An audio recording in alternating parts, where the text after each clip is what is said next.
Well, today we are continuing our series, What We Know About the Future, by looking in a little more detail at a topic that's already been referenced multiple times during the series. It's a fun topic, the tribulation.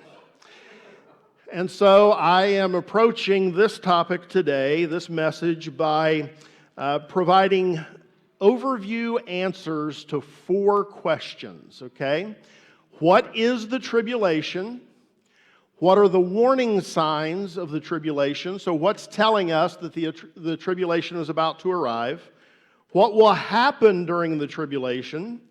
And will believers be on earth during the tribulation? So those 4 questions are what we're going to deal with today. The message is going to come primarily out of Matthew chapter 24, which we'll read part of here shortly.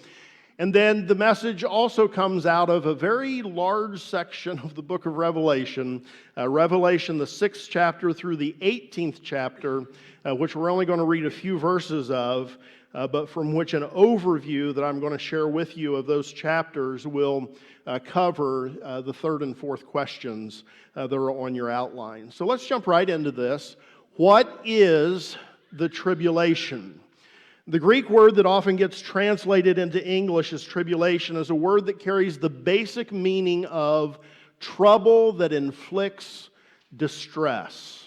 Trouble that inflicts distress. So a tribulation is any trouble that causes distress to come upon people, for people to feel distress. We, of course, in our day-to-day lives talk about our trials and tribulations, don't we?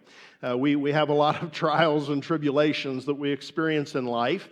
And trouble that inflicts distress is pretty common to the human experience. But of course, there are times where troubles intensify and stress intensifies, distress intensifies to the point that we've got a pretty big problem on our hands. Like, times are really tough.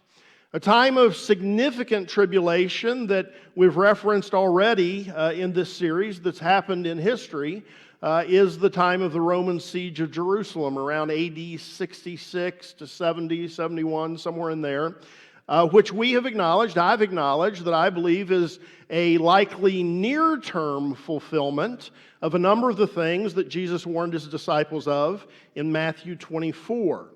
But as you read through Matthew 24, you find things that suggest that there is an even greater experience of tribulation to which Jesus' warnings point. A period of tribulation that still lies in the future from our present day. I think we have a hint that it lies in the future from our present day because Jesus said in Matthew 24, 30 and 31 that at the conclusion of the time of tribulation, He will return with power and great glory. And of course, we know that has not happened yet.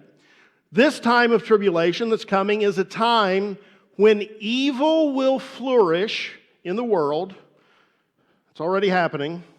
But it will flourish even more in the world, and God's wrath toward the wicked will be revealed, and signs of coming judgment will be revealed.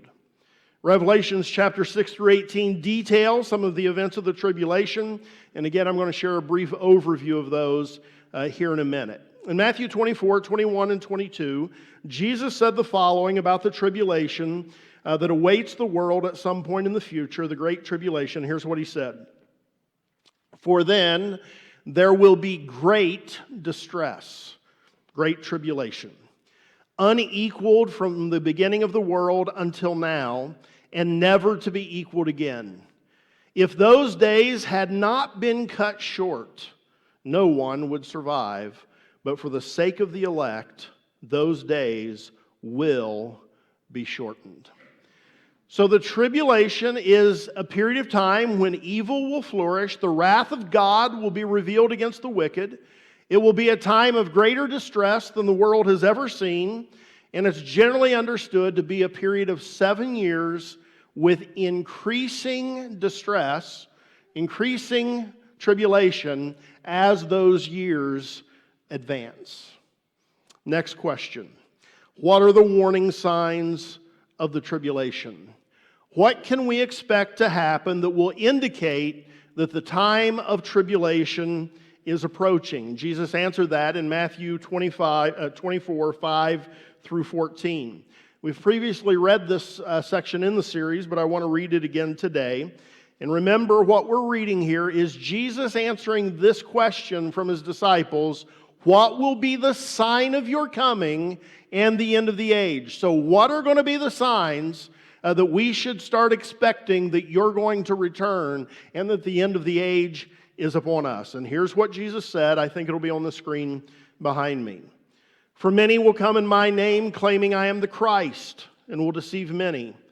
You will hear of wars and rumors of wars, but see to it that you are not alarmed. Such things must happen, but the end is still to come. Nation will rise against nation and kingdom against kingdom. There will be famines and earthquakes in various places. All these are the beginning of birth pains. Then you'll be handed over to be persecuted and put to death, and you'll be hated by all nations because of me. At that time, many will turn away from the faith and will betray and hate each other, and many false prophets will appear and deceive many people. Because of the increase of wickedness, the love of most, some translations say many. I'm not sure what the translation we put up there says, but the NIV says most. Many translations say many, will grow cold, but he who stands firm to the end will be saved. And this gospel of the kingdom will be preached in the whole world as a testimony to all nations, and then the end will come. So let's just list out from that section of Scripture the things Jesus said will be indicators of that time of his coming and the end of the age, which include the tribulation. Here are indicators of that. Verse 5 tells us deception is an indicator of the approaching end of the age. False Christ who deceive many people. Verses 6 through 7 tell us wars and rumors of wars, nations in conflict with each other. Verse 7 tells us famines and natural disasters such as earthquakes. Verse 9 tells us Christians will be hated, persecuted, and even put to death, martyrdom. Verse 10 tells us about apostasy. Many will turn away from the faith. And verse 12 again tells us that the love of many or most will grow cold. Love for God will grow cold.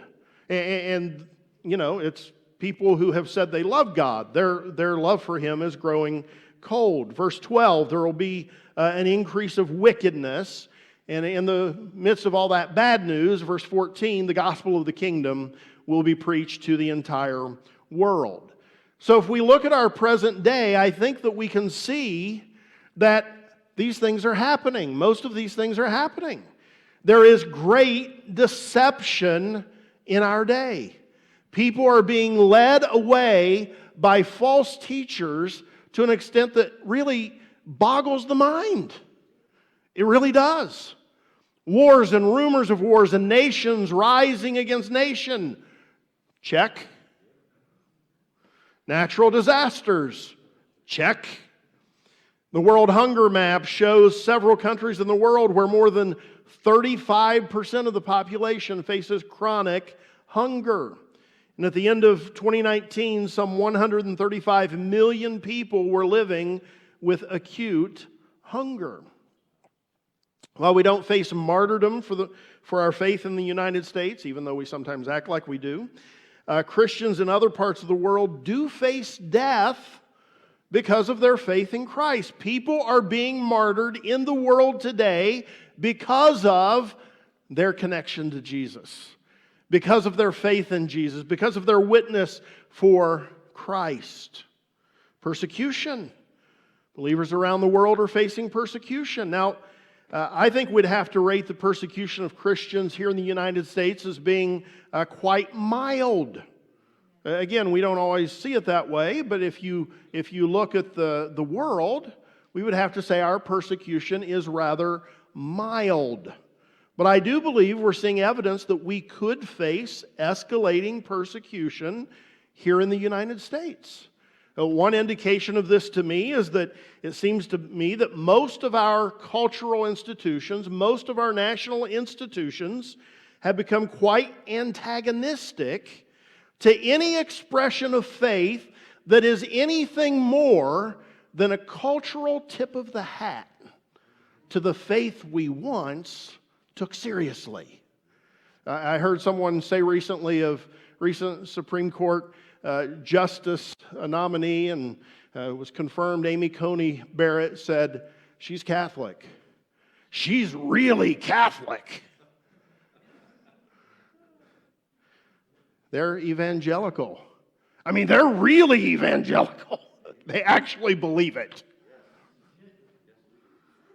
Anything more than a little tip of the cap to something that we used to take seriously, I believe, is falling out of favor. Deception and apostasy. Check. The stories of prominent Christians rejecting faith are everywhere. Everywhere. Increasing numbers of people are identifying as non-religious, spiritual but not religious, as the faith of the Bible is rejected in favor of an eclectic belief system. A little bit here, a little bit there, a little bit from Buddhism, a little bit from Islam, a little bit from, naturalist, Native American spirituality. I'll just cobble it all together, and I have my own belief system. And here's one of the things that is almost always true in these cobbled together belief systems. They're almost always evidenced by a rejection of the sexual ethics of the Bible.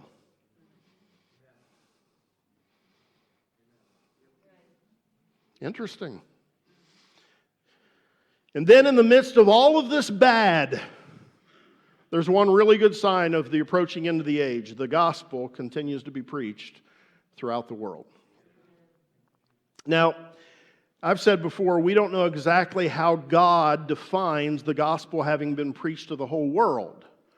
There may be some sense in which that has already occurred, but as Stan pointed out a few weeks ago, faithful Christians are actively working to reach every known people group in the world.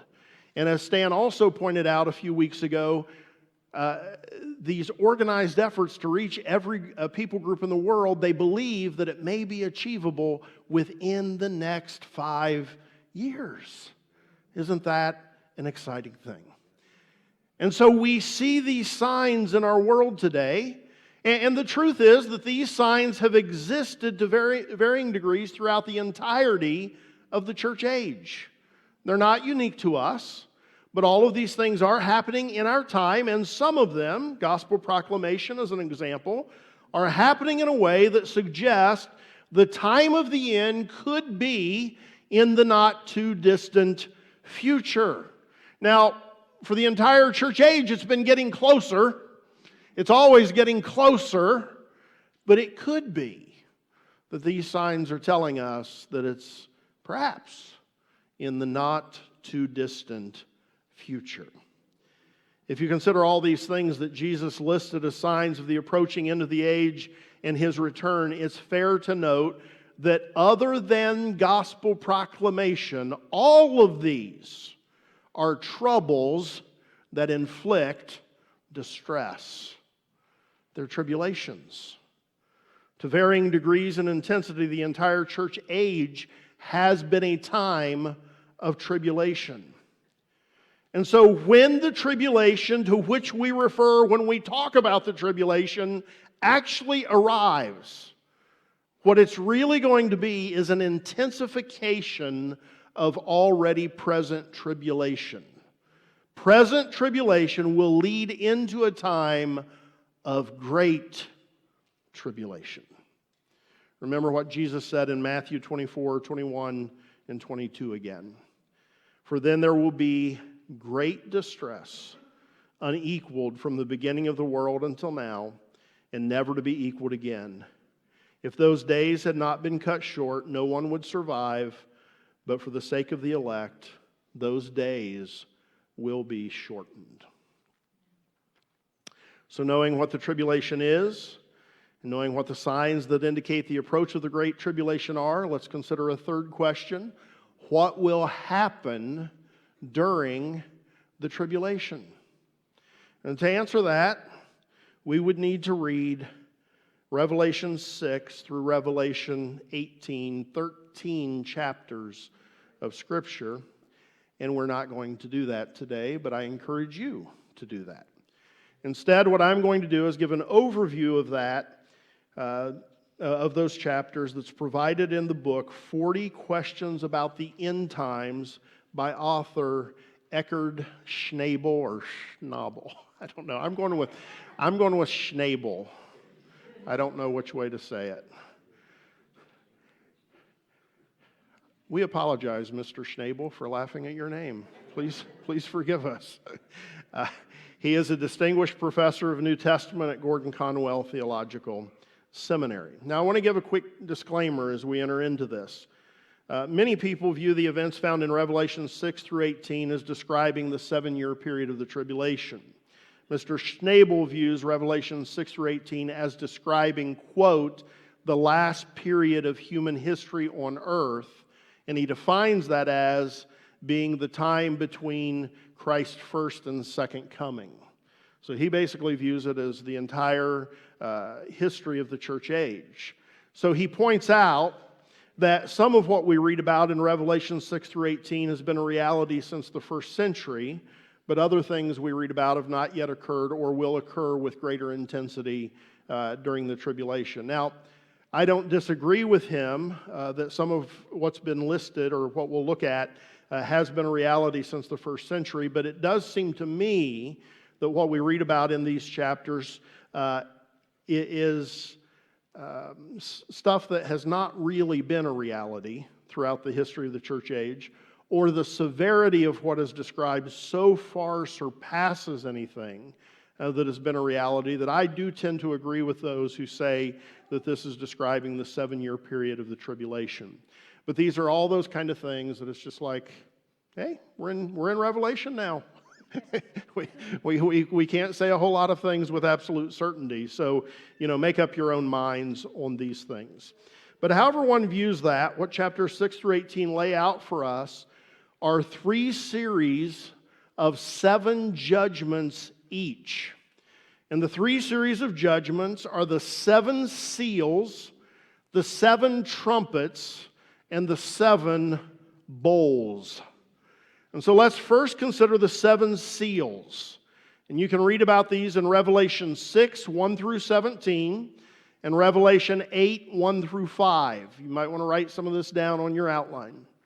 And here are the judgments known as the 7 seals. Wars of conquest, international unrest with people and nations killing each other, famine and hunger, 1/4 of humanity killed due to war, famine, plague, and wild animals, persecution, earthquakes, the sun darkened, the moon turns red, stars fall from the sky, and the sky recedes like a scroll, silence pierced by thunder, lightning, and earthquakes. Now, it seems to me that we can confidently say some of these things have been happening throughout the history of the church, but some of these things certainly are events that have not yet occurred. At least it seems that way to me. The second set of 7 judgments are known as the 7 trumpets. And these can be read about in Revelation 8:6 through 9:21 and 11:15 through 19. And here are the judgments known as the 7 trumpets. Hail, fire, and blood fall on the earth, and 1/3 of the vegetation is burned up. Mountains thrown into the sea, and 1/3 of the sea creatures die, and 1/3 of maritime commerce dies. Stars fall from the sky into the rivers, and 1/3 of the rivers and springs are poisoned, and many people die. Sun, moon, and stars are compromised in some way, and 1/3 of the day becomes dark. The sun and air are darkened by locusts. Locusts torment mankind. Here's a fun one. A demonic horde invades the earth, and 1/3 of humanity is killed. The 7th, God's coming reign is announced and accompanied by lightning, thunder, earthquakes, and a great hailstorm.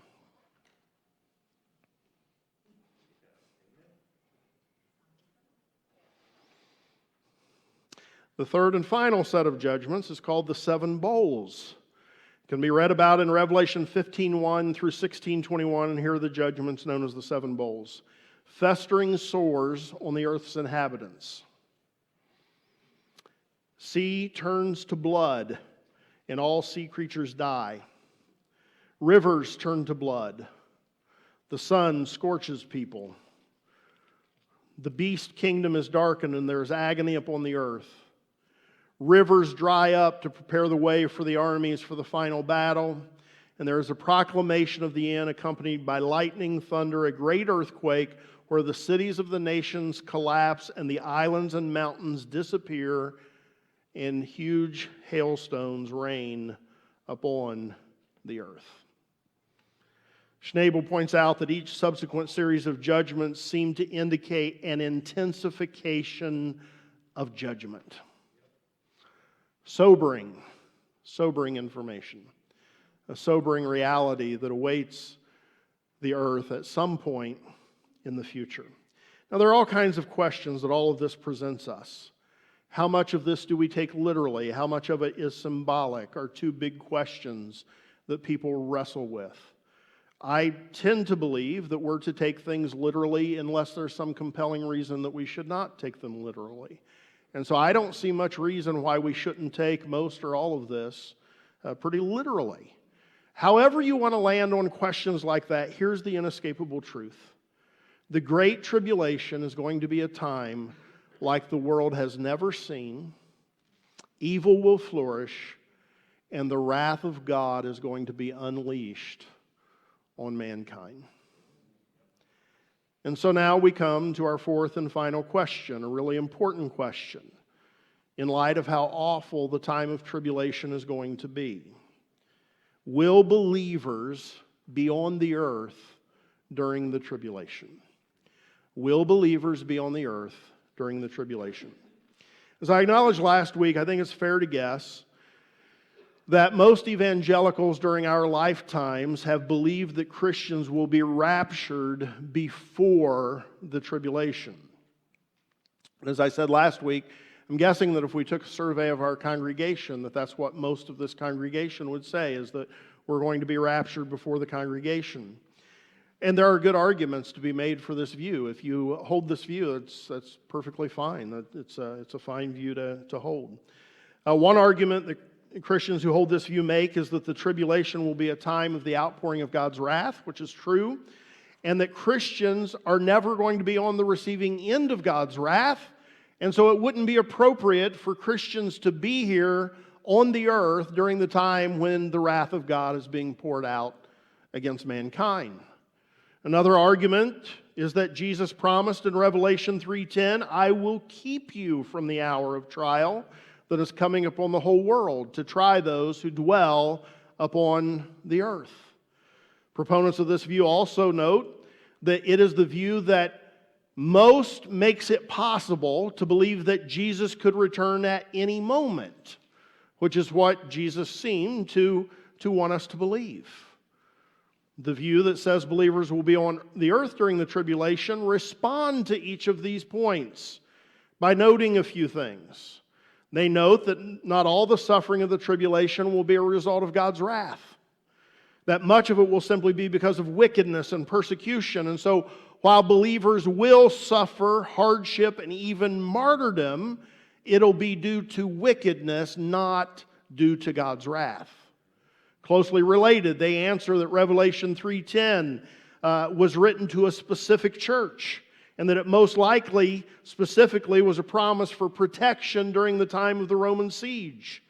But they also note that even if it applies to the Great Tribulation, God can keep believers from His wrath, even while wrath is being poured out all around them. And of course, we saw that He did that with the children of Israel at the time of the Exodus when the plagues were poured out on the Egyptians, but God's people were kept safe from the devastation that was happening all around them. Proponents of this view also note that the pre-tribulational view is not the only one that believes Christ's coming could be soon. Any view that says that the signs of the end might already be fulfilled, unlikely but might, or that they could be fulfilled very quickly, still allow for the return of Christ to be something that we see as being able to happen very soon. And then here are some additional thoughts to support the idea that believers will be on the earth during the tribulation.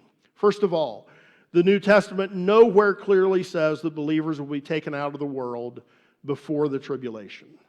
The doctrine of the pre-tribulational rapture of the church is an inference from several passages that all have other possible, and some would argue even more likely, meanings. Here's one that's of special interest to me. And I'm sorry, I know I'm probably going against the grain of most of you. But this is one that's of a special interest to me. The fact that the belief in a pre-tribulational rapture does not occur within Christianity until the 19th century. Prior to that, believers for the first 18 centuries believed that they would go through the tribulation and that the catching up of believers or the rapture and the second coming of Christ were one and the same event. And so to me, it seems a little odd to think that in the 19th century, we suddenly discovered that believers for the first 18 centuries had overlooked. And so that seems a little hard for me to wrap my brain around. It's also of interest to me that Jesus says in Matthew 24:22 that the days of tribulation will be cut short on behalf of the elect. It seems to me like the elect are going through something, and the days are going to be cut short because of them. So as I acknowledged last week, this is not something the believers have to agree on. So consider the evidence for yourself, and whichever position you take, that is perfectly fine. Take your own position, make your own decision.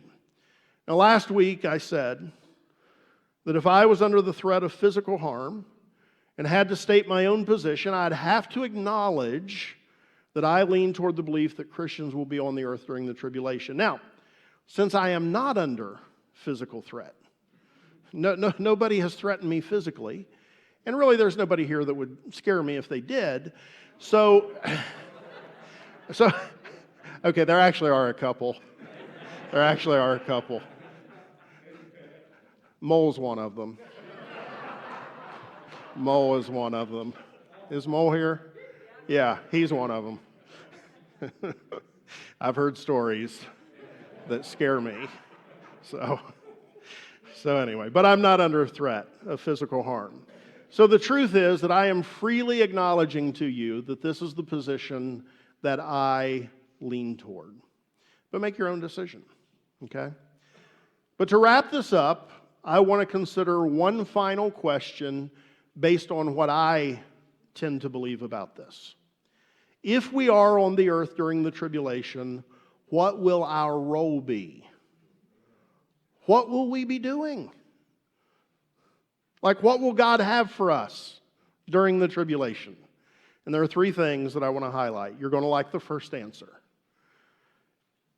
If this position is correct and we're on the earth during the tribulation, we will be protected from God's wrath. We'll be protected from God's wrath. We are not going to be recipients of God's wrath. Revelation 9:4, Revelation 3:10, and other places support this. Revelation 9:4 tells us that only those who are not sealed by God will receive His wrath. Now, full disclosure, it's talking about one of the specific judgments where it says that, but if you put it with all of the scriptural support, we know that believers are not going to suffer God's wrath. Believers will be protected from God's wrath. We are not appointed to wrath, and so we will be protected from it. Put yourself in that story of the children of Israel at the time of the Exodus. Can you imagine how amazing it must have been for them to watch the wrath of God, the plagues, come down on the people all around them, but not touch them? Can you imagine how amazing that would be? Plagues everywhere, Egyptians suffering, but not a single plague touched them. If this view is right, that we'll be here during the tribulation, that will be the experience of believers during the tribulation. What an amazing faith-building thing that will be. Protected, sheltered in the arms of God, wrath all around, but protected and safe from God's wrath. The second role that we'll have during the tribulation is that we'll be bearing witness to Christ and to the gospel. Missionary witness will be part of our calling. We'll do what we're called to do now. Proclaim the life, death, and resurrection of Jesus. Tell people they can be saved from God's wrath through faith in Jesus Christ. Proclaim that God so loved the world that He gave His one and only Son, that whoever would believe in Him wouldn't perish, but would have everlasting life. Hey, you see this death and destruction all around us? We have the answer as to how that doesn't have to be your reality. Faith in Jesus. Gospel witness is going to be our calling. And finally, like the early church, and like Christians throughout history, and like many Christians in the world today, we will be called to conquer evil in the strangest of ways, through suffering. And some, not all, but some, will be called to martyrdom, to give their lives for remaining faithful to Jesus and proclaiming His life, death, and resurrection. We'll be protected from God's wrath, but we will not be protected from the increased wickedness in the world and the work of the beast.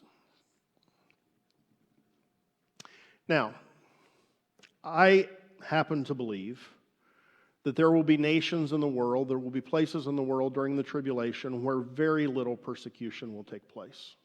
Just my own thought about this. And then there will be other places in the world where persecution will be intense. What will be the case with the United States? We don't know. Don't know. Perhaps, we find out that the United States is going to be a place where this will be much less intense than much of the world. Perhaps we find out that the United States is going to be a place where persecution is really intense. We just don't know. There's no way to know. We'll find out as we live through it. I'll say this. We have no obligation to desire suffering for the cause of Christ. We have no obligation to desire suffering. I hope that if the inclination I have as to this question of whether we'll be here for the tribulation is right, I hope that somehow we're at a place on the earth where it's not intense. That's what I hope for. We don't have to desire suffering. But friends, if it comes to us, we will have an obligation to remain faithful to God and to demonstrate God's victory through suffering. You say, Brian, how does that happen? How do you demonstrate victory through suffering and martyrdom? Well, actually, Christians have lived this out throughout the entire history of the church. And Revelation 12:11 tells us how you do it, and how believers have always done it. They overcame him, the enemy, and all of his work. They overcame him by the blood of the Lamb and by the word of their testimony. They did not love their lives so much as to shrink from death. They loved Jesus more than life. May that be true for every single one of us here today. May we love Jesus more than life, both now And should we be called to bear witness for him in the tribulation? Why don't you stand?